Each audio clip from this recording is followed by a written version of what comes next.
Hey guys, I am here today with Alex B. Alex B is one of my favorite voices on Bitcoin Twitter. Somebody who has, I would say, very strong opinions, but can oftentimes back those up and is very knowledgeable and has quite a he's been in Bitcoin for a long time, and so I think he has a lot of perspective on sort of what we're seeing now. Alex, welcome. Would you want to introduce yourself? Give a little bit of background if you want. Yeah, thank you, Gord, for having me. I would start off probably by saying I don't have any very notable background in terms of accomplishment or achievement in Bitcoin. I did, though, go through a pretty interesting path of finding myself into interesting circles and conversations throughout the years, as you pointed out. And then, so I started, I think, around 2013. So yeah, I mean, I obviously I'm a Bitcoin maxi, so I'm still poor, even though I was here in 2013. And I just pretty much started consuming all of the usuals. And it then went on to things like Bitcoin Talk and Reddit, where I became very active. And through a very funny turn of event, eventually found myself kind of like almost taken by under the wing of people like Greg Maxwell, people like Adam Back, only in the sense that we would start communicating, and I would ask for feedback about some opinions and impressions about all stuff Bitcoin related. And it turned out that, again, through other turn of event, I met with Adam in Milan back at a Scaling Bitcoin conference and started working for Blockstream. I think that's probably the most notable thing about me in Bitcoin um, in terms of professional career. But it was short lived, but it was exciting. It was a very particular, I think, again, I was just this random kid from Canada who barely had a Bitcoin circle around him, would only interact with strangers on the internet.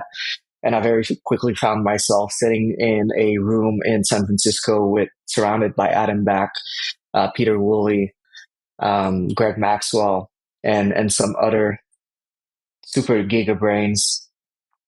And that was very interesting. That was very formative as far as my experience goes. I think it taught me a lot to a lot of the critical reasoning and sort of like reflexes that I've developed over the years were from working with those guys, especially being surrounded by people like Greg, where you think you have some kind of genius idea or you think you have found some kind of breakthrough, and you learn to be humble quite a bit with regards to how your little opinion fits in the grand scheme of things, and um, the respect from standing on the shoulders of those giants. So, you know, that's about it. And then I had a couple of more stints in the industry. Nothing particularly interesting. Became, increasingly active over the years on social medias with strong opinions, as you've pointed out. Kind of broke through on Twitter, outside of the um, Bitcoin maxi circles, following the sort of like OG Ethereum MEV FUD thread. Um, I like to think that I kind of like opened up the public debate almost for Ethereum as a whole with regards to that problem. It was discussed in small circles back then, but I think this really what put it on the mainstream map. So that's about it. And to this day, I just continue to shitpost and generally comment on the state of the industry. Obviously, I have a bend in terms of interest in technology stuff, scaling Bitcoin, um, and just as an observer, really. Yeah. Awesome. Well, I think we'll touch on a lot of those points. But so at first, I want to ask you, like, yeah. So now you've been in Bitcoin for over 10 years, let's call it. We're seeing a lot of discussion right now about Bitcoin scaling, about Bitcoin innovation, disruption. What is your general view right now on the scaling discussions? You've had some like very interesting takes, I think, um, regarding who Bitcoin is for, um, how we should scale Bitcoin. I want to hear. I don't know. This is like a very broad question, so run with it, and then yeah, we'll get into the more nitty gritty. But like, what are you seeing right now with scaling, and what interests you? What do you find less interesting? Hmm. Um, yeah, it's pretty interesting. I think we kind of like had blinders on in a lot of ways throughout the years. And it's pretty astounding to me looking back that when we faced the issue of transaction fees with regards to transactional throughput, it didn't kind of like dawn on us that this was also an issue for self custody. um, so we had a lot of concern about scaling throughput and making sure that transactions were cheap. Um, but I think to give credit to the Lightning, the original Lightning protocol designers, Taj and them, they were kind of like very much aware that this was an issue. And then even though they had a pretty robust kind of like protocol design for scaling velocity of payments, it was not enough to scale the actual user base that would be able to open those channels and participate in that network. So the seems to me that the scaling conversation has kind of taken that turn where people are almost less so concerned about transactional throughput because they figure that we're going to work it out in some way, even if to a certain extent, there's trust trade-offs that are made. But yeah, the biggest point of contention at the moment is can we actually fit all of those people on the blockchain, and is there room for sovereign access to the chain? And so my take has been that there is realistically not enough space for everyone. And it is very likely because of the very nature of the system that we find ourselves having to scale with trust. And for a lot of people, this is a very inconvenient truth, of course. And generally, I find myself trying to remain optimistic with regards to potential technical breakthrough. But I think I've kind of preferred to take the path of, okay, what's the base case scenario here where um, we don't actually hit on a sort of ZK home run or whatever other layer two trustless construct that we can get. And how does the what does Bitcoin look like in this scenario where we have, a working Lightning network as some kind of light layer, and let's say that's about it, or at least let's put it in a way that if we ossify today, what might scaling look like going forward? And I think I've been sort of like more likely um, of the opinion that we kind of just need to use um, a bit of the magic incentive sauce that Satoshi used in designing Bitcoin. And this is also why I've been sort of like kind of reiterating this mantra almost of decentralized money and permissionless finance. Because at the end of the day, when we consider Bitcoin as sort of like this medium of exchange that we all, I think, want it to become, um, the entire term of medium of exchange is kind of very vague. And when you really think about it, I think your interactions in terms of, transferring money today, we all think of it as in terms of payments. I think it's the payment industry is a big thing. You're paying with your phone, or your credit card is a payment medium. This idea that we have a mean of exchange does not mean that we're solely sort of like exchanging, a dollar bill. Obviously, we're not doing that, and so there are different terms. There are different terms of payments. There are different kind of payments. And I think this is where the financial part comes in. Is we have a decentralized money that does its job in terms of preserving the purchasing power of an economy, and I think that's probably its main role. I would say so. It's also why I kind of empathize with, and that's been triggering a lot of people. But I do empathize with um, someone like Sailor will say like the medium of exchange thing. It's a bit of a distraction, and it really has been a distraction. If you look at it just very rationally throughout the years, I think we've wasted a lot of capital, resources, and time trying to sort of like fit, like trying to shoehorn that use case into our Bitcoin adoption roadmap. And it really hasn't panned out in the way that people initially were expecting. And I could make all the obvious sort of like, bring up all of the Austrian platitudes with regards to Gresham's law and all of that. But I don't necessarily want to get into this. But I think generally it's just that it seems very clear and obvious that the design that we have for Bitcoin on chain is not suited for payments. And payments are going to be what unlock the medium of exchange use case. I don't think that Satoshi had it all figured out. It's very clear that he hadn't considered a lot of that, and I think people with perhaps even more wisdom than him, like how quickly it quickly clicked for them that we would need an entire financial infrastructure to facilitate this use case. And the conversation then becomes, how do we facilitate those use cases without compromising too much on the trust aspect? And the open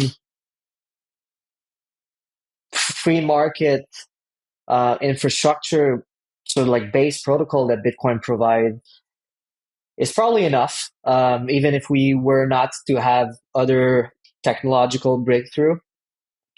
I think the idea of high-powered money, running a network um, of banks throughout the world in the way that Hal Finney envisioned, is probably robust. It seems like it would obviously fail in this day and age, because regulators and the nation state appears to be so pervasive and in control of everything.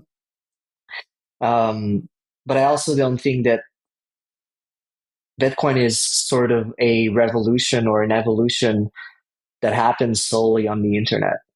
I think it brings about real consequences in the meat space, and that's why I'm still sort of. I think a lot of people seem to have conceded throughout the years this notion that Bitcoin was a threat to the nation state. I still believe that Bitcoin is very much a threat to the nation state. I wouldn't go as far as saying that it might eliminate it completely, but I think what it does is it forces it towards a market rate in terms of the services that it provides. And so in doing so, it's very likely that you'll have jurisdictions as Bitcoin continue to grow that will want to, attract favorable terms and create favorable environment for Bitcoin finance to flourish. And given the digital nature of the thing, it's just I think the equilibrium quickly switches into a concession from the nation state in terms of um, the power of at least finance in terms of payments and all of that. I think we have a pretty strong hand here that we can play, and I would like more people to take the initiative of setting up those kinds of Bitcoin financial layers, where it is based on reputation and trust to a certain extent, but it can also be mitigated via a number of technologies. We can think about at a at the lowest level a multi-party signature, but there's a lot of interesting use cases that I think that the problem that we have created for ourselves is this idea again that everything should be decentralized, and right, it's decentralized, it's DeFi. I think this is the mistake that Ethereum has done also in a lot of cases where we do have primitives and technology that's available to create trust minimized contracts between individuals, but it's not clear to me that the premise that this contract or the underlying protocol should be open and accessible and a should be the single umbrella that everyone should be interacting over. It's not very clear to me. I was recently reading about the problem with lending protocols, and that's there's a lot of pain points that are being dug up as far as that's concerned, because it's an open access thing where everyone gets to um, throw capital around, and then what happens is responsible capital allocators find themselves in the same buckets as complete degens, and so it creates a lot of more sort of like irrationality in the market.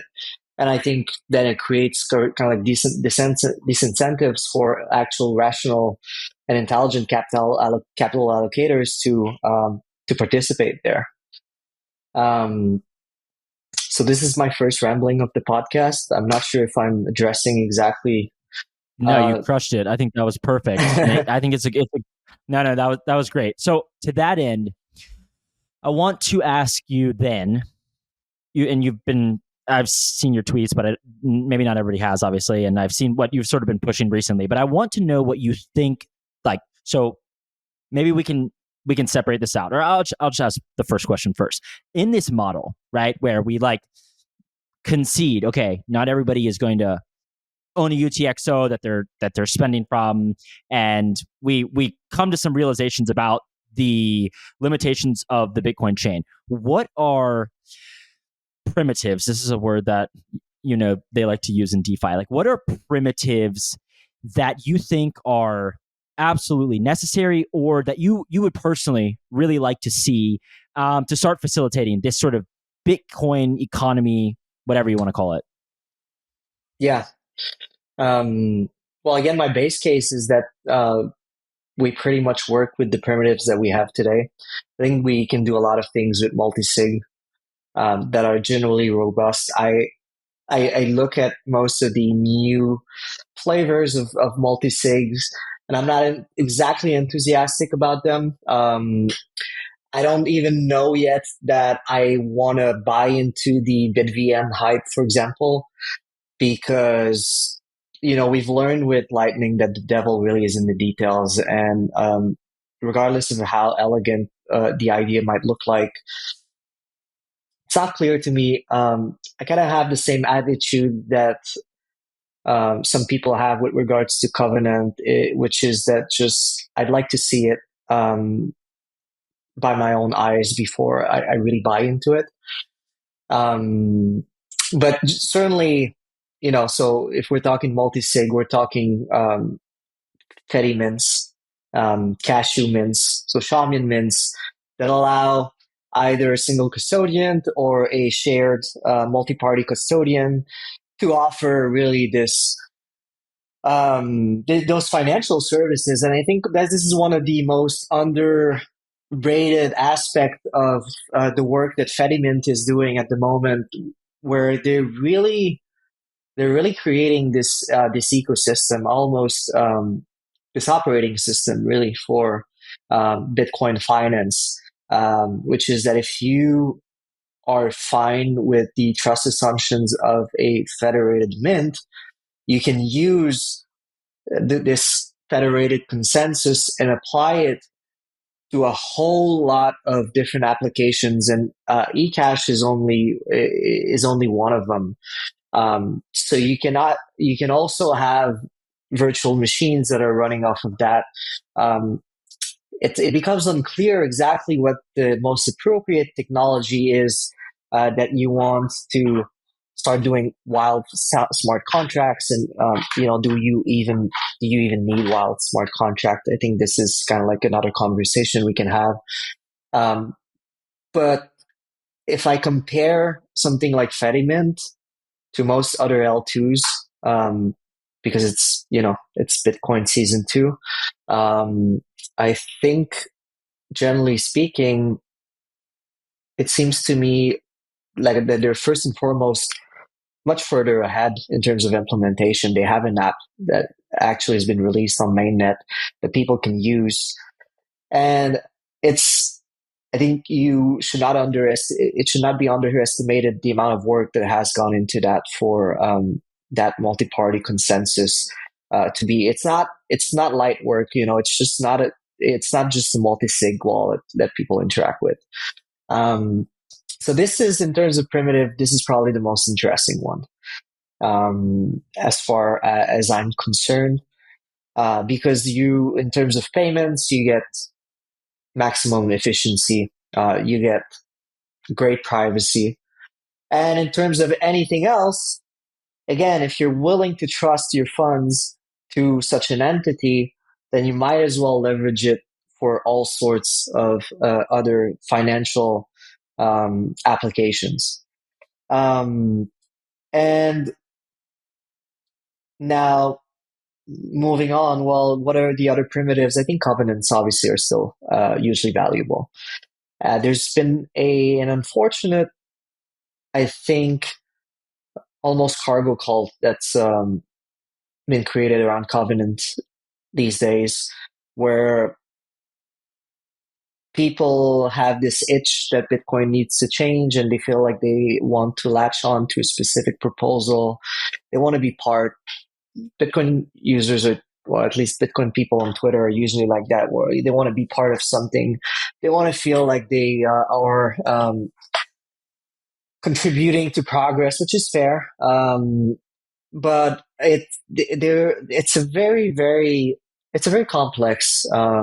Those are very complex kind of topics, and unfortunately, people have the tendency to sort of rely on a specific oracle that they've chosen, and start sharing the gospel of whatever this oracle is saying, um, rather than fully internalize, as good as it may sound, exactly what it is that they're saying, and at least having the humility to um, have conversations around that topic without um, without being too overly confident, without trying to impress on people that your solution is the right one, and if they don't get it, they're just stupid.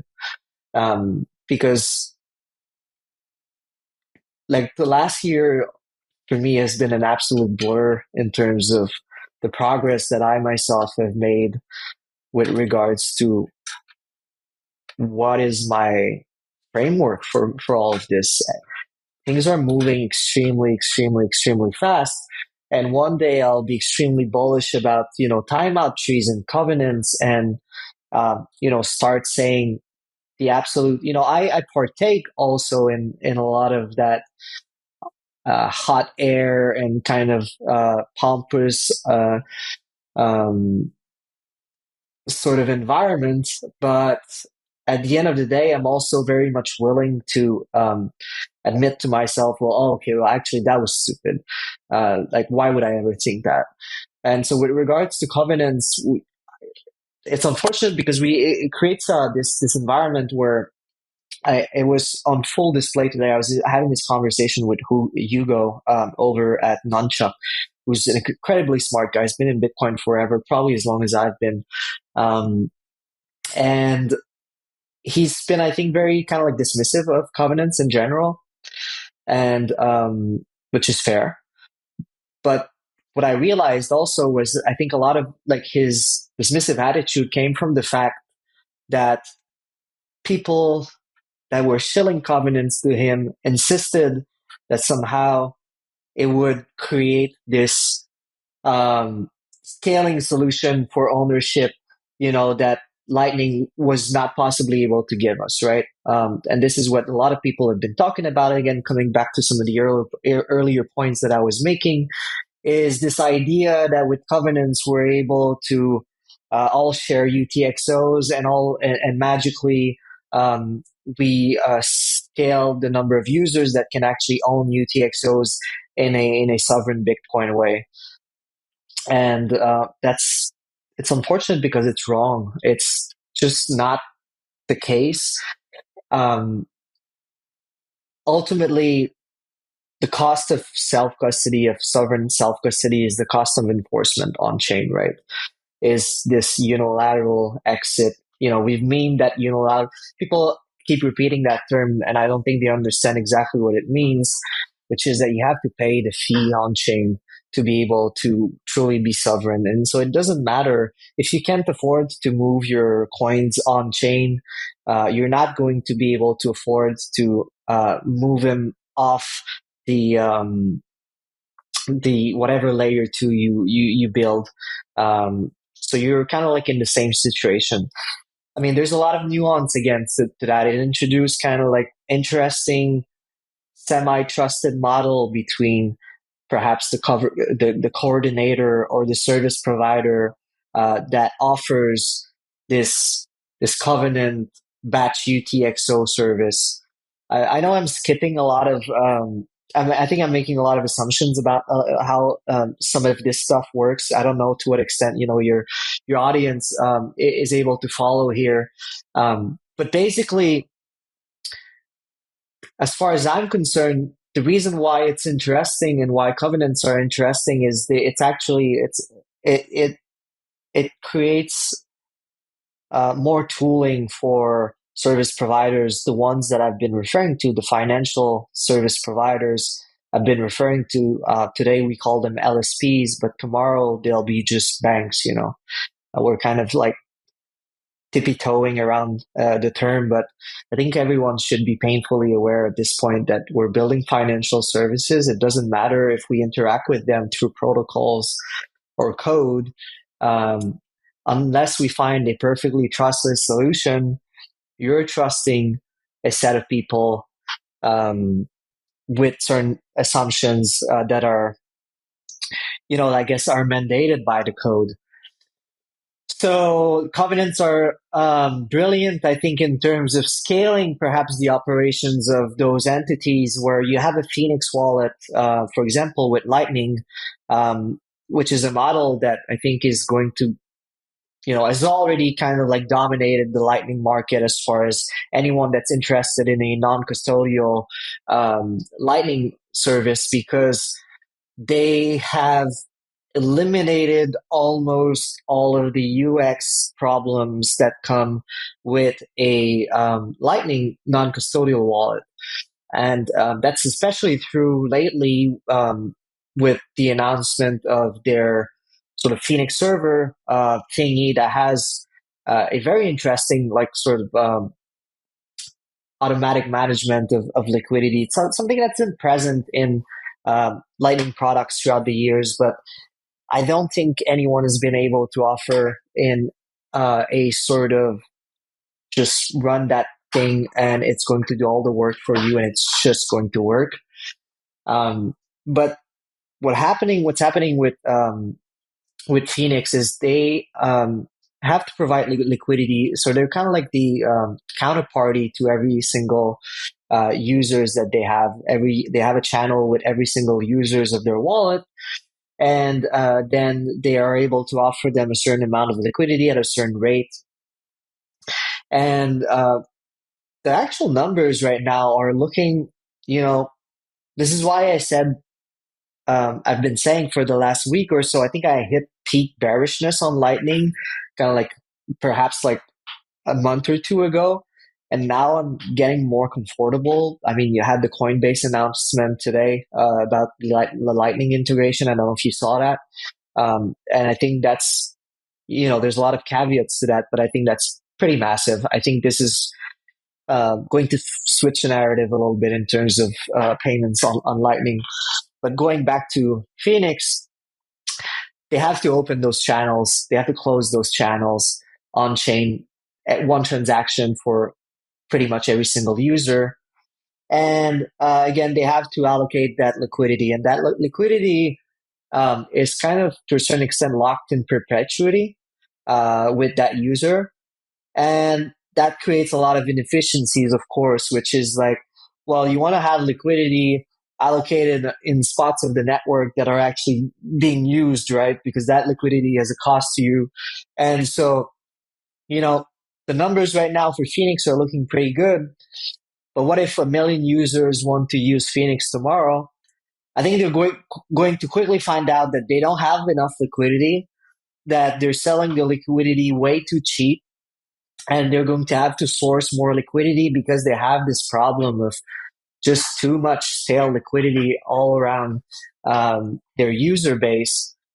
And that's kind of like an intractable problem with Lightning, even though, you can do splice ins out, all of that. It just results in more costs most of the time. And so that's why the idea of having covenants where you have this concept of a timeout tree, where first and foremost with the shared UTXO, you can think of it simply as a batching operation. And just in the same way that Coinbase is able to batch on-chain transactions when providing withdrawals to their users, Phoenix should totally be able to batch uh, their operations, whether or not it's opening or closing channels. And so that's going to actually reduce their costs. And obviously, the second component of that is this notion, right, of a timeout tree. And I think the timeout tree thing, um, if you're not technical, you can think of it really. I think this is a concept I think that's going to really be more and more prevalent, is the concept of duration of notes. Duration, you're going to have duration in terms of Shawmian Mint eCash notes, right?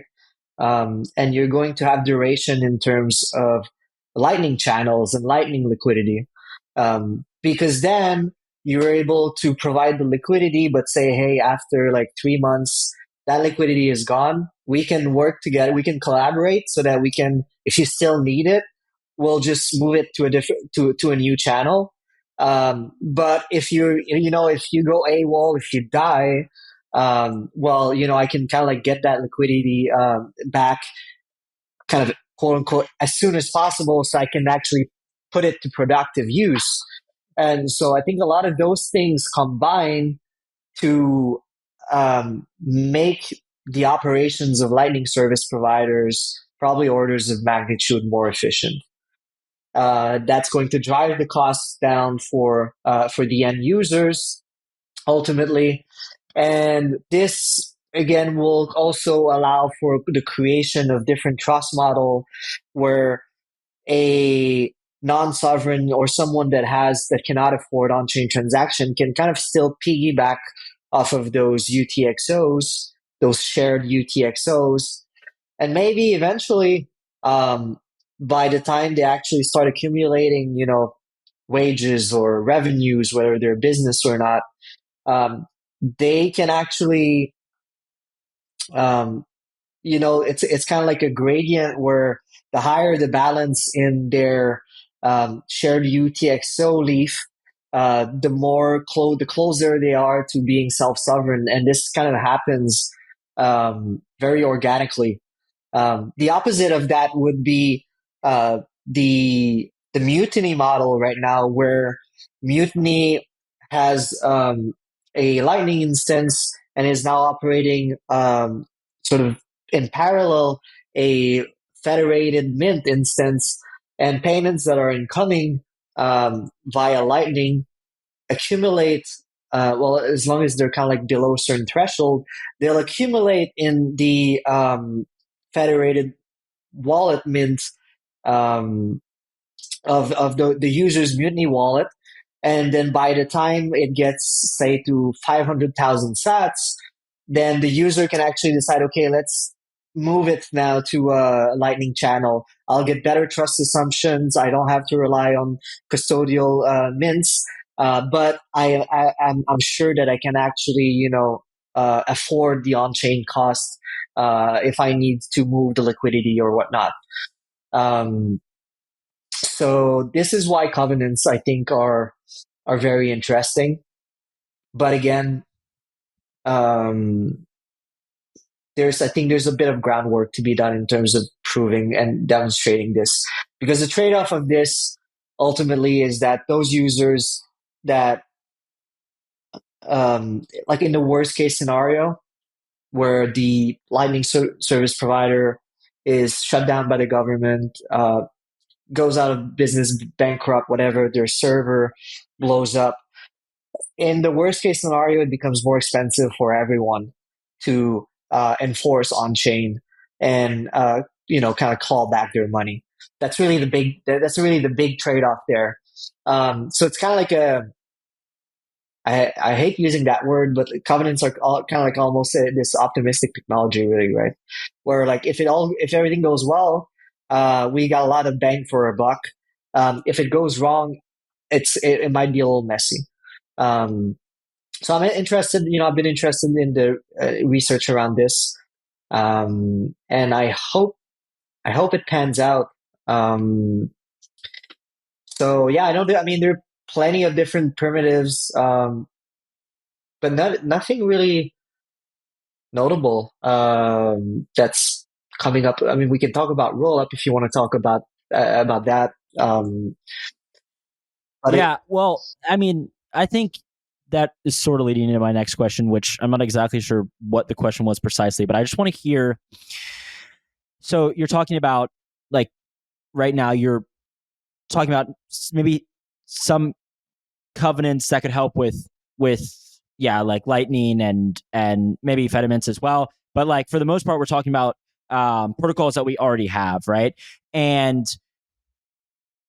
I want to ask you how you kind of reconcile this with like some of what you're seeing in the more like far out Bitcoin season 2, right? This is what these people are calling it, like, so yeah, like roll ups. And then, I don't know. Yeah, you can just like go from there. Like, is this, I guess what I'm asking is like, you're over here talking about like ways we can improve like Lightning right now, maybe. And then Eric and Udi are over here talking about like, let's just throw everything on this chain and see what sticks, right? Like Udi's like, we should activate drive chains, OP-cat, like, right, all of these, like maybe more risky, if you want to call them that. And I'm just interested, like, do you think we end up settling somewhere in the middle? I heard you recently say something on a Twitter space. I don't know if you've said this on Twitter, but you said on a Twitter space you think we're getting OP-cat, which I thought was quite a take. But yeah, I'm interested because there's a lot of people. I think maybe some of my listeners, maybe not. I'm not exactly sure who my listeners are, but I think there's a lot of people who are like all pumped up about like Bitcoin season 2 and stuff. And you are, to me, like a little bit more measured on a lot of this stuff, right? Like you have a little bit more of an even keeled approach, and you're kind of saying like these are some incremental improvements we can make, and then there's this like way out here stuff. And now I want to hear your opinion on the way out here stuff and like the likelihood of it getting in. And then if you want to talk about OP-cat or CTB, like more specifically, just yeah, run with it. yeah, yeah. It's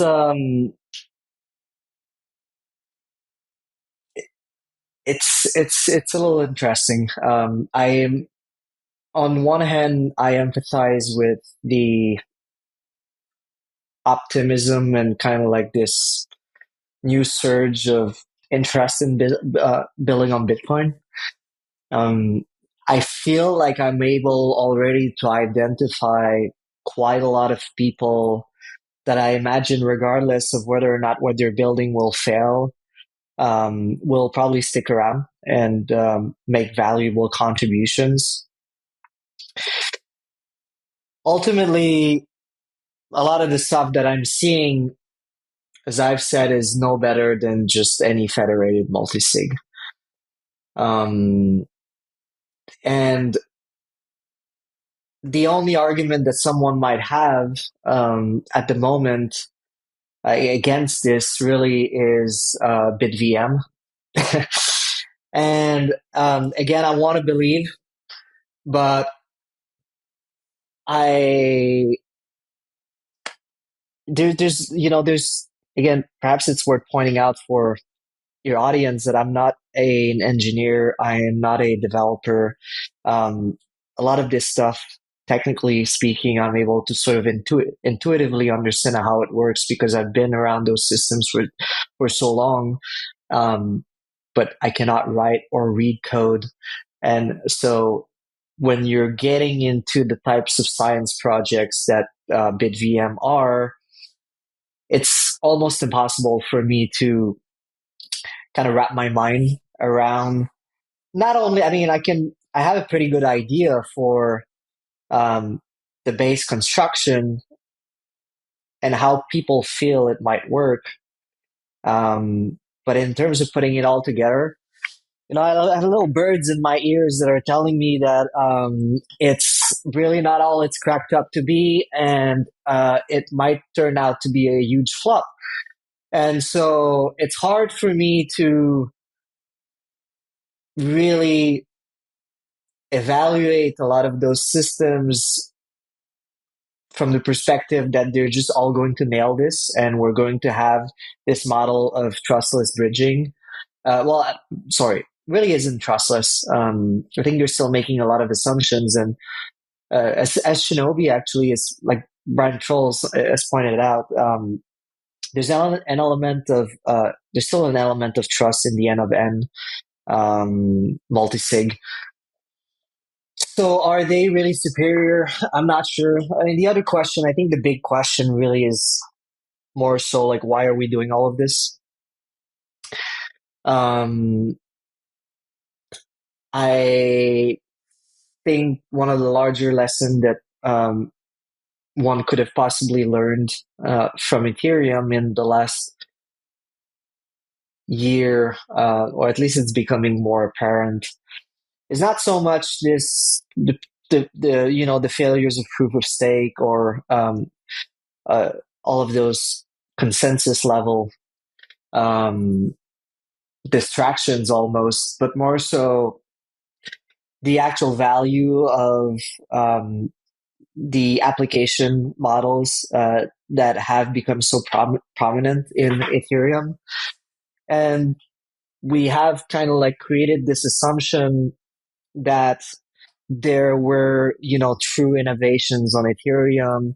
And, we have financial constructs such as AMMs and lending liquidity pools that are almost de facto accepted as something that we want to replicate on Bitcoin. And I can see where that demand is coming from, because certainly, although you can make an argument, and I think you had a solid conversation with the gentleman discussing AMMs on, I think, your last podcast, or at least I don't know when this is going to come out, but Yeah. people might want to check that out. But there's like really, I think, a lot of consideration for, is this really like a cornerstone of the future of France? Or is this just a fork in the road that we took and we played stupid with funny bucks and we imagined that we had this financial revolution where, in fact, the entire almost purpose of those systems was actually to be so hugely inefficient that the ones that were actually skilled and smart were able to extract the value out of those systems from the more passive users that would try to ride that train. And so it seems like we're almost following into the footsteps we want. I mean, at least some people are intent in following in the footsteps of Ethereum as far as that's concerned. I'm not very excited about this. And I think there is still, it's taking a little more time, but there is some interesting Bitcoin projects that, might come out and maybe neuter sort of like to a certain extent uh, this this movement towards all things DeFi. Um, Lending is something that you can probably execute without having to rely on a layer two smart contract, full EVM type of service. And I mean, you might still want to have it happen on a layer two, because ultimately, you're still running against a wall in terms of scaling and the cost of initiating all of those loans. But DLCs, I think, are a good approach for that. And the way I look at it is, I think it circles back to what I was saying earlier on, is this idea that we want everything to be in this open platform where people are contributing, liquidity or capital to liquidity pools, and it's kind of like a giant. Um, I guess the idea is just like, if we make it as open as possible, we'll have, the most effective market rate for all of that stuff, and that's clearly, for lending or whatnot.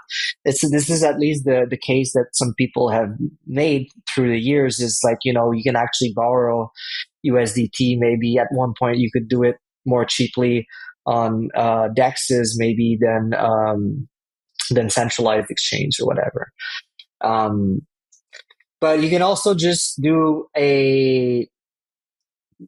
you can also just go to any sort of like proto bank and tell them that you're looking to get a Bitcoin back loan, and you can execute that loan under a single contract where you don't, everything is isolated, right?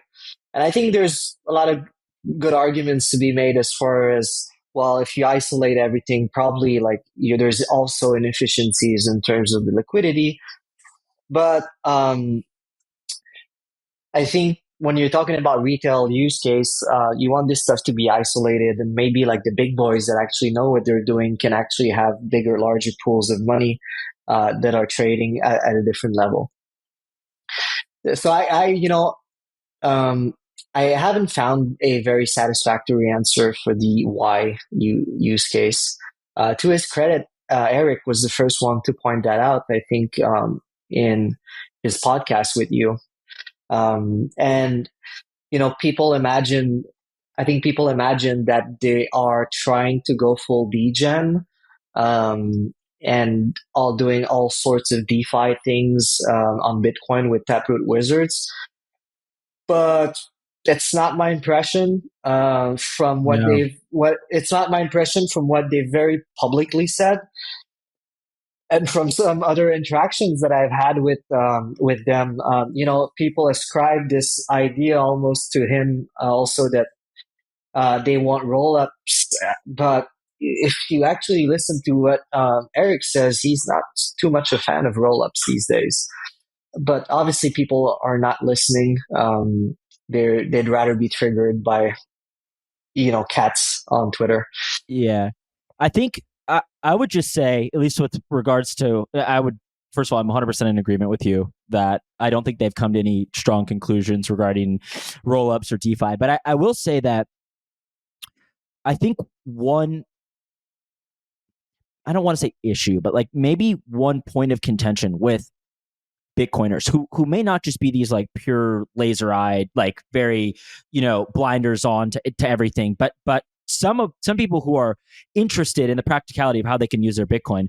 I think some of these people, when Eric and Udi, for example, talk about all the innovation and all the disruption happening elsewhere, they're not opposed to innovation and disruption, but like we want clear definitions as to what they're talking about maybe sometimes. And I think this is where, like, for example, I've turned to you oftentimes and like some of your opinions on this is like what is interesting and what's not. And I think this to me has been more of what I've seen, at least personally, with like, it's like, okay, you guys are talking about like all the innovations and disruptions happening in all these other ecosystems, but like mainly what we're observing, right? Like what we're looking at is like pure blown degeneracy, like to the nth degree, right? And so, yeah, this brings into question, I guess, like some of the discussions regarding scaling, like, yeah, and I don't know, I think I'd like to hear kind of your thoughts on that, right? Because like all all of this stuff, like I'm not sure who I would recommend this stuff to.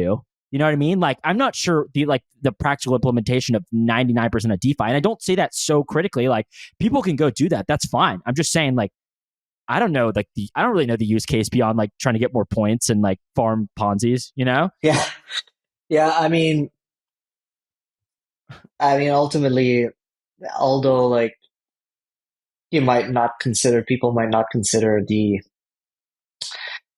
method very ethical. I think it was effective in the sense that,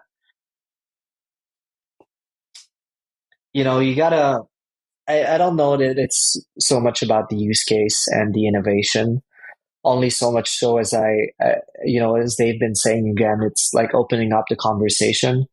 I think it was very true that the conversation within Bitcoin circles had gone very stale. And what this created this idea that you can also degen on Bitcoin if you'd like to. It's not really on Bitcoin, but does it really matter? From the degen perspective, it doesn't matter. Um, and so what happens then is that yes, there is a lot of eyes and a lot of capital and a lot of resources that are thrown into this action. And a lot of it is zero sum, and a lot of it is not going to create much value. But generally speaking, when you look at purely how we can improve Bitcoin, uh, I was having this conversation with Jeremy Rubin on a space just the other night, and I think the conclusion that I've come to is like, regardless of the smart contracting capabilities of Bitcoin, even if we had, full blown EVM or whatnot, like the optimal use of this smart contracting power would really be to create a bridge to some other more efficient layer that can actually execute a lot of those more complex financial interactions, at a pace, in a way that actually makes sense for all of this.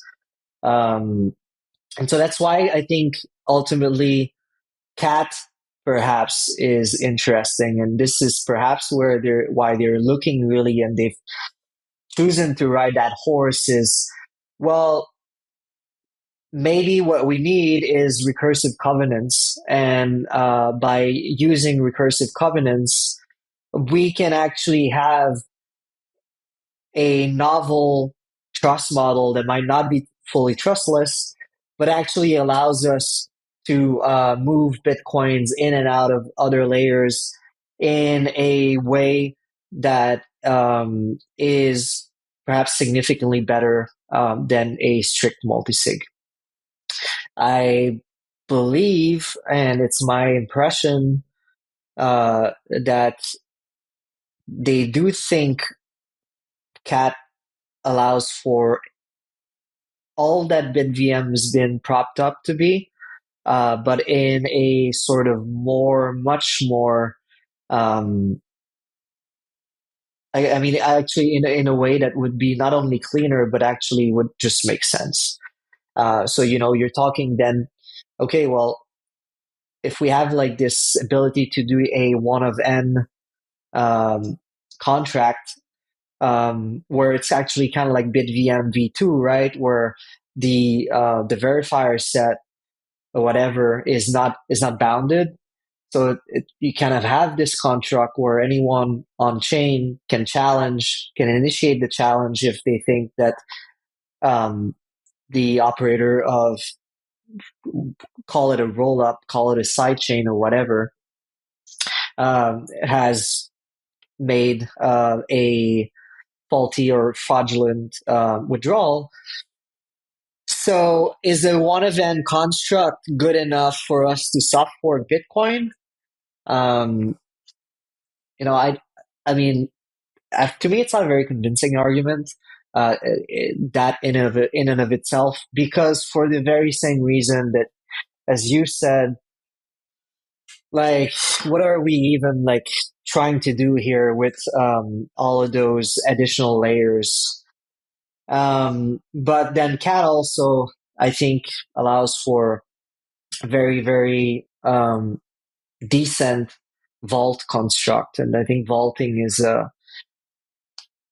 an important um, feature going forward. From a security perspective, I think this brings a lot of balance to the conversation. Um, Twitter kind of caught fire in the last couple of days because you had Craig Raw, which is the developer from Sparrow Wallet,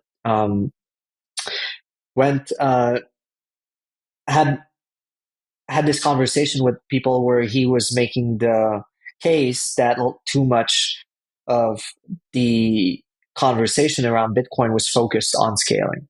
And I actually made a lot of similar points before in the past, and I think it's very much true. I think that's why I was kind of very much opposed to, like, I take L in the Hands, for example, which is another soft fork proposal that is just a package of CTV and Chicksig from Stack and all kinds of stuff that basically, they rebranded under the label Allen Hens so that it would be palatable to Lightning developers, and maybe they would get behind the proposal. I don't think it's worked out that well, but it speaks to me about. I think it speaks a lot about the intent of people trying to push those narratives where it's like, okay, Bitcoin needs to scale. This is a mistake that people are making. Like, we must do something. I've been a little expressive about this lately on Twitter. Um, but yeah, so with vaulting, we have something that brings balance to the conversation, is more security focused. There's debate here. Again, there's a lot of like very competent wallet developers that have said that vaulting is perhaps, that has no product market fit. I very much doubt that. I think the market is just. I think people haven't identified the correct market for vaults. I don't think the market for vaults are plebs that own a few $100s or a few $1,000s of Bitcoin. And I don't think it's necessarily also institutions that control billions of dollars of Bitcoin, because those institutions are able to have MPC style setups, are able to, employ 3, 4 people to manage all of this architecture. Whereas vaults, you know, I don't know, you want to call it like the middle class Bitcoiner, or like the mid high class Bitcoiner that has, doesn't necessarily have all of those resources available to them, but still want to have some type of reactive security. I think that's a good argument. And so if you combine that with um, a better trust model for bridge, I think we're getting somewhere. But most importantly, I think that's not what the conversation about CAT is revolves around. I think everyone agrees that it would bring us a lot of benefit, and there's a lot of different interesting things that we can do with it. But the scarecrow of recursive covenants in general, that's been present in Bitcoin forever, but more so nowadays from the perspective of MEV, right? Is what is, I think, incorrectly uh, having people kind of shy away from anything that might introduce this problem, but I think it's a very misunderstood problem. I know we've had a couple of, chats about it. Yeah.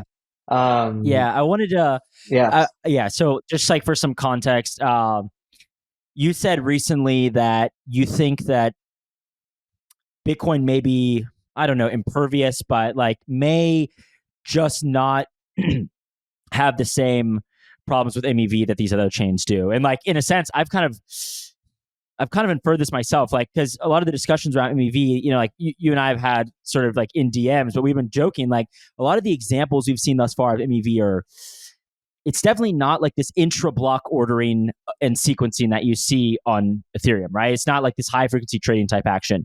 It's like like signing the other side of a PSBT on a stale like quote, essentially. Like, but even this is probably solved at like the wallet level. Maybe I'm not sure. Yeah, yeah. So like it's, I mean, if the floor moves like 10%, like effectively what's happening is like, just for context, I don't know, probably listeners may not have any idea, but like what's happening is like you listen to NFT, an ordinal for zero point 0.5 BTC, let's say, and let's say the floor moves up really quickly to 0.75.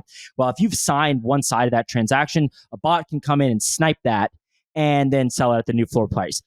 There is some context, which is that they can't do this in a single atomic transaction like what you can do on Ethereum. So there is like almost always in these scenarios, there's like inventory risk, as they call it. Like you are having to hold that asset. Now, if a floor moves, a quarter of a Bitcoin, like you're probably okay to snipe that. But anyways, the point is like these are like sort of trivial problems. And then the rest of the MEV discussions around Bitcoin have been more, I would say, with regards to like economies of scale developed from miners as opposed to like the sequencing of transactions that we see on Ethereum.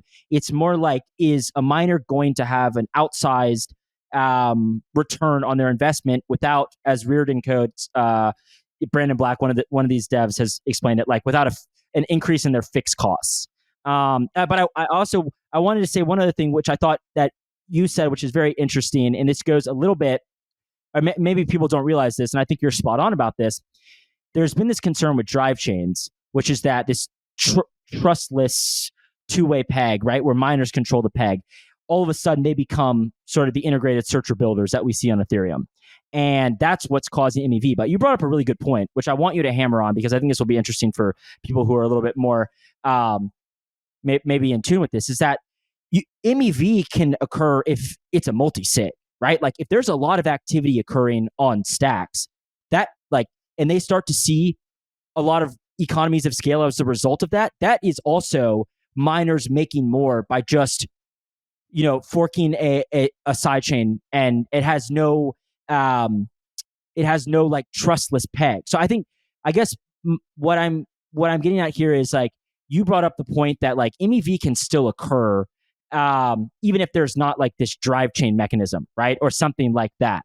We can still see miners increasing their returns without increasing the fixed costs of, energy or like ASICs that go into it. So I think so that was a bit of a ramble, but I thought this was quite interesting that you brought this up. And I also want to hear why you think, MEV is maybe not, it's sort of maybe like a marketing narrative right now. And also it kind of feels like it kind of feels like almost like MEV on Bitcoin was created to give podcasters like something else to talk about. it's it's very scammy, because a lot of it comes from, I think, entrenched interests that are like, that would very much like to partake in, the MEV. Um, I think you can rightfully call it an industry in Ethereum, at least, where there's a lot of money floating around. A lot of people are getting obscenely rich off of all of this inefficiency, and it seems obvious that, um, you look at certain, publicly traded companies, that have very tight margins in the mining industry, will be tempted by the prospect of having some of this happening at the Bitcoin layer, and then being opportunistic and leveraging that perhaps to, you know drive the price of their share higher, or just generally, because I mean, there's people are. I think people are kind of trying to manifest MEV where it's really not. Um, when you look at it, I think at the most basic level, MEV is a latency issue, right? Um, and so the biggest MEV opportunities, I think, nowadays on Ethereum are arising because the same concept that you've explained with stale prices for an NFT happens for every single asset that is deposited into liquidity pools. And there are very sort of like impressive graphics that I remember someone created where you could see um, the activity of searchers and builders um, with regards to like the price movement, like on like so if, like you'd have like huge intra block price movement on Ethereum. Um, like the moment that it happens, like the people that are the builders that are integrated with centralized exchange and all of that, they start like shifting, moving things around a little bit, right? Because they know that if they're able to act quickly, they'll be able to arbitrage people that have on-chain positions because those guys aren't able to update their position as fast as the others. So it's really a latency game, and the reason why I've been saying that it seems to me like that's strictly incompatible with Bitcoin is that the latency on Bitcoin is just like orders of magnitude literally higher than any other blockchain where MEV happens nowadays. You know, I think Ethereum is still at 12, 13-second blocks. Um, Solana has, I'm not sure exactly what, I mean, um, there's not even really blocks this idea. But anyways, like even if you bring the interval of blocks in Bitcoin down to a threshold that would end up being dangerous actually for proof of work, it doesn't make sense. And so necessarily, no one's going to be building those kinds of applications on chain. Even if you pull out, if you put the EVM on Bitcoin tomorrow, um, I mean, there's not a person in the world that's going to build an AMM on Bitcoin because no one is going to be willing to expose themselves to 10 minutes of your price being stale in an environment, like Bitcoin or crypto in general, where the price can move so much during that interval. Um, People are just going to lose their shirts. I think it's interesting to consider why this has those applications have persisted in Ethereum or other chains, regardless of the fact that most liquidity providers are making money. I think there's a simple explanation in the sense that all of that stuff is easily subsidized if you're making bank off of providing liquidity to tokens or assets that you might have had a pre-sale on or whatever. I think we know that. I think someone was posting that there's basically like 4 or 5 entities that are actually providing the bulk of liquidity on, say, an ETH USDC pair on Uniswap, right? And so you can, Maybe less. yeah, maybe less exactly. So you can imagine who those people are, and like they're probably making a whole lot of money through other ventures to be able to subsidize that cost. But I think in like if we move towards an efficient market, that's just going not to make sense. So it doesn't make sense on. I mean, it doesn't make sense on Bitcoin. It's like I said, like I was saying earlier, I think the most optimal thing you can build in Bitcoin on Bitcoin if you have smart contracts is probably a better trust model for bridges. But applications, you got to look at MEV from the application level. It's like, okay, well, you have a certain infrastructure um, that creates inefficiencies, and those inefficiencies, if they creep into front-facing applications of users, they're going to create this value leak that other people can leverage and seize and compound. And so the inefficiency on Bitcoin is just completely. I made this kind of like it's. I mean, I don't know. I think it was just me trying to be clever, but I was just saying, like, I think Bitcoin in a way is so extremely efficient in the sense that it does only verification and no computation. And because it is efficient in that way, it doesn't allow for those inefficiencies, those market inefficiencies that create MEV.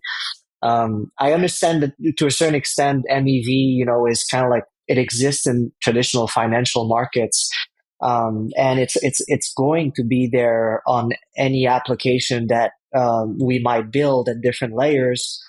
But generally, yes, the gist of the argument is it's very hard to imagine a scenario where there is a significant leak of MEV that affects consensus and miners' incentives on chain at the layer one level.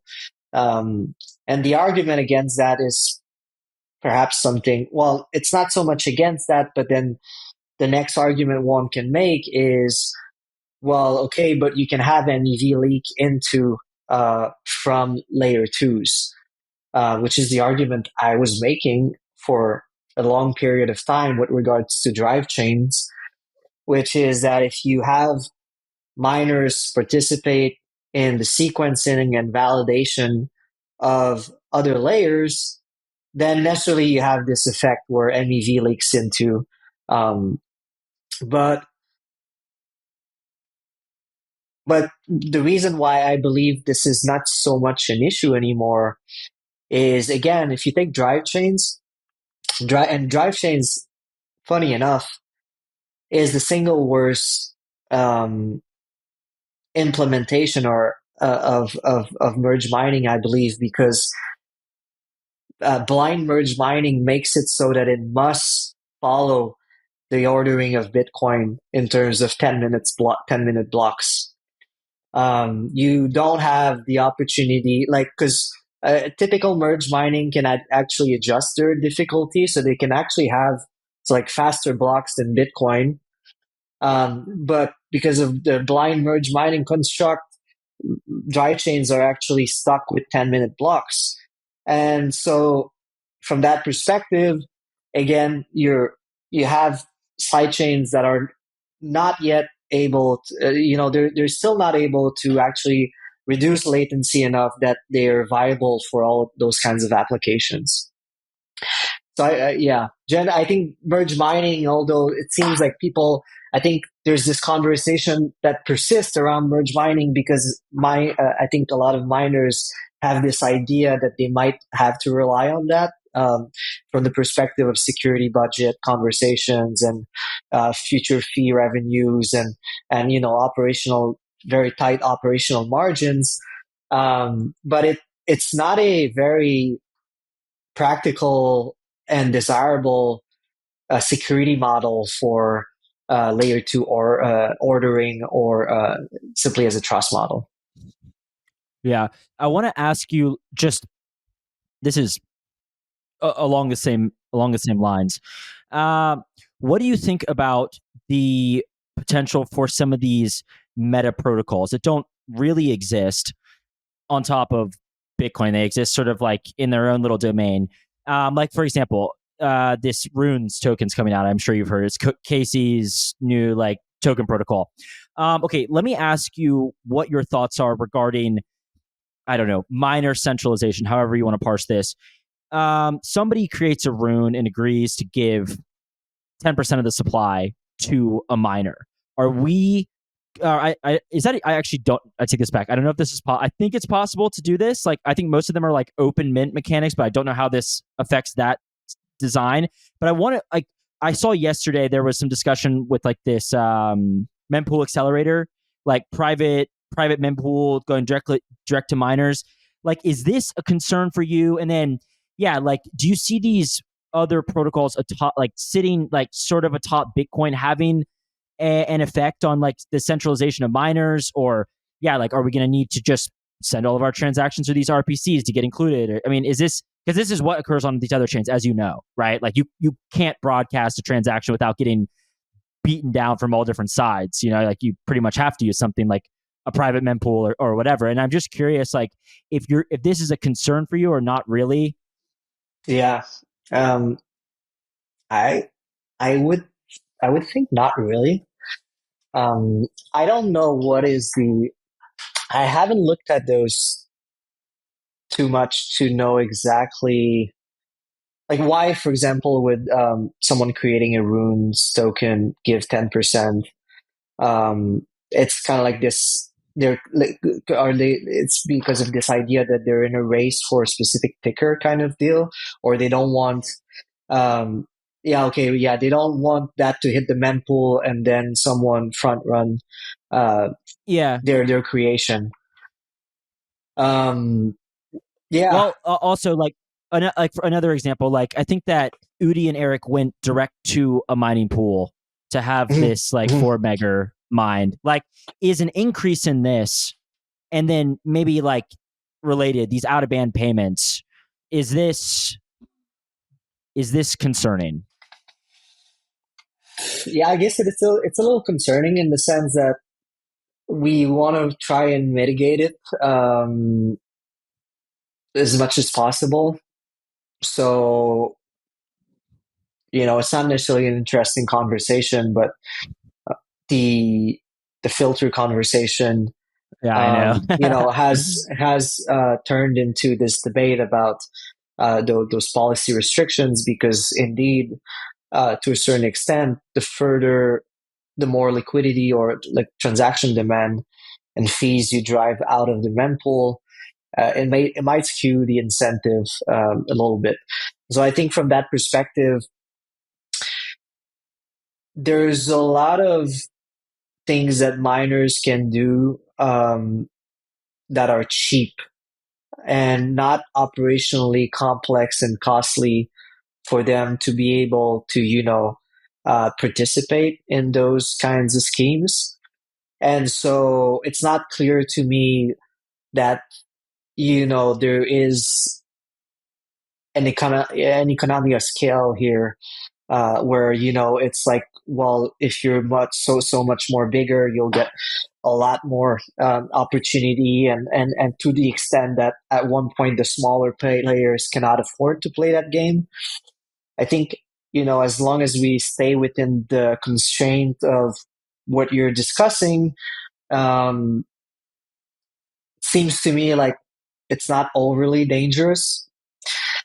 I just wonder also to what extent it's sustainable. Like certainly the market can stay retarded longer than I can be rational and mid curve. But meme coins are hot these days. But I just can't imagine that this shit sustains in the long term. I do believe that it's going to. No, I don't even want to say it's going to be priced out because that's probably not true. In the sense that if meme coins are the hot shit in 10 years and the Bitcoin price for transaction is $1,000, someone's gonna fucking like not care and pay because they think they can make more money. But I think the trend is just like I think ultimately like um, markets will become a little more efficient. I think it's a symptom of this sort of like fiat, very speculative, zero interest rate paradigm we find ourselves in. So it's hard to speculate on this, but generally speaking, there's going to be a lot of shenanigans like this, I imagine, for this cycle. but I think it will even Yeah. out. I think it will even out as the cycle plays out. I'm not really concerned about this specific aspect. Yeah. You tweeted, which I found interesting. You tweeted that you thought that ordinals may be one of the most profound. I think what your point was just what sort of like the conversation that they facilitated. But yeah, I don't know. I think like ironically, I kind of like ordinals, and when I listen to Rindale, Rain, I still don't know how to say his name, Randall, whatever his name is. When I hear him talk about this being like digital jewelry, like it resonates. Like, I mean, it's a JPEG. It's not lost upon me that like 99% of these are scams. And so like whether or not it justifies like the overarching theme, I don't know. But like I think it does seem fairly transparent. You know what you're getting with an ordinal. So wait, yeah, what was your tweet about, and like what do you think that like ordinals sort of like facilitated within Bitcoin? Yeah, I think the initial feeling behind that tweet was kind of very much focused on the effect that they had in terms of um, transaction fees. They were kind of like they. I think there was a lot of suspicion for a while around Lightning that it was full of cracks here and there, and it was barely hanging by a thread. And the Ordinals event kind of like really, to a certain extent, made that point that the emperor had no clothes almost. And I think that's been extremely, extremely, extremely valuable because without something like this, I think we would have generally probably as an industry continue to kind of cope and be like, oh, it's not perfect, but we're working on it. We're gonna get there eventually. Um, but more so, I think, and that goes into perhaps why also ordinals were so important, is it really broke this mold of very unicultural approach to Bitcoin development and almost kind of Bitcoin culture. Um, it felt for a while that Bitcoin had a very singular culture. Um, I think that to a certain extent was because of the outcome of the block size war, where the Bitcoin maxis were empowered and became such a dominant culture.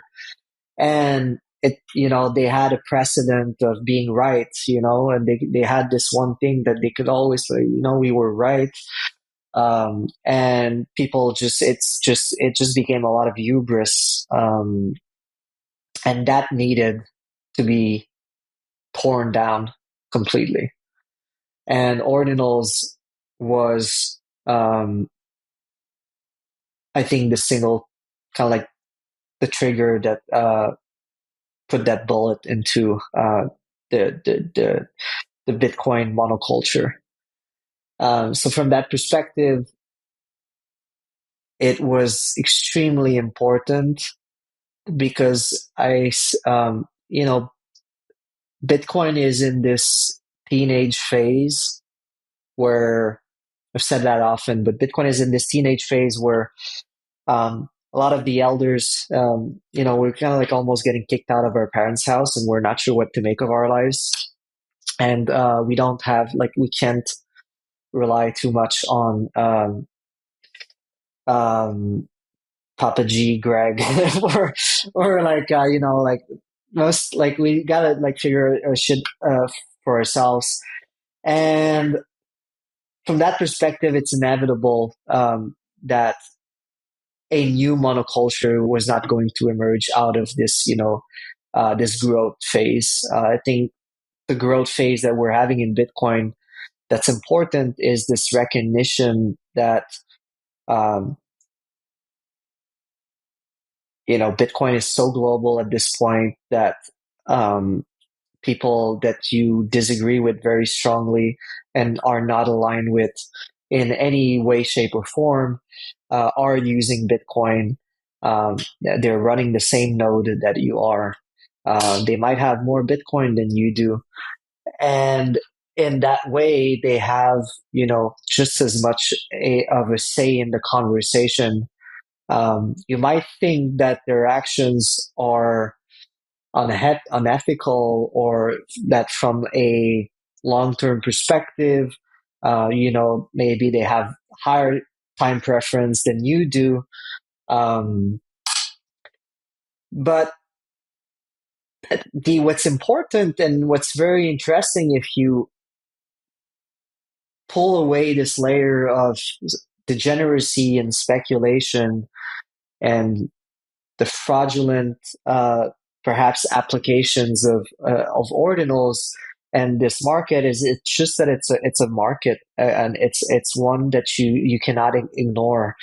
And people really hate when you talk about the fact that ordinals is a circular economy on Bitcoin. Um, but that's undoubtedly true. And it's probably the biggest single circular economy on Bitcoin that we've ever seen, that trades natively with Bitcoin, that denominates their assets in Bitcoin. It might be short lived. And, there's a lot of reason to hate most people that are associated with it and most use cases. But there's something there, I think when people say like that, again, Bitcoin is for your enemies, it's like, I don't think a lot of people say this very liberally, but I don't, it doesn't feel to me like they kind of really can get behind that. And so it was kind of important in terms of uh, putting a check on the ego of a certain crowd of Bitcoiners, because that's what, Bitcoin is the great equalizer. I had this, we brought up Mersha earlier before recording, like, but I think Mersha Popescu had this brilliant line that I pulled out the other day, which was like that Bitcoin is the anti-religion. It kind of like, shreds the mask of Bitcoin is the anti-religion and expose the implicit Bible of everyone else. I think it's just a beautiful way to put it. So yeah, I think, Ordinals was kind of like this jolt of this very fringe frontier thing that came and shook up the tree for the Bitcoin industry. And it's unclear, like, where all of this is going to fall. And I think we're bound to have a lot of I mean, people that are just betting the farm on this Bitcoin season two. I think they're going to do just as good as people who bet the farm on Lightning, which is not very good at all. But ultimately, yeah, it was a necessary cultural shock, and that's how I choose to see it. Yeah. Yeah, I think that's a good way to put it. And I think one other thing is like Udi identified something with NFTs, and he saw something, I think, and he said like, look, like this is one of the few things that really has product market fit, like because a lot of these degenerate games are very fleeting. People aren't committed to playing these Ponzi games, but they get, in a weird way, maybe weird, maybe not weird, but they get attached to these NFTs, and there's communities that are built around them. So yeah, I think he identified that, and he said, look, the only two things that have really have product market fit are stable coins and NFTs, yeah. and like unfortunately, like that may be the reality right now. So I think they were spot on about that.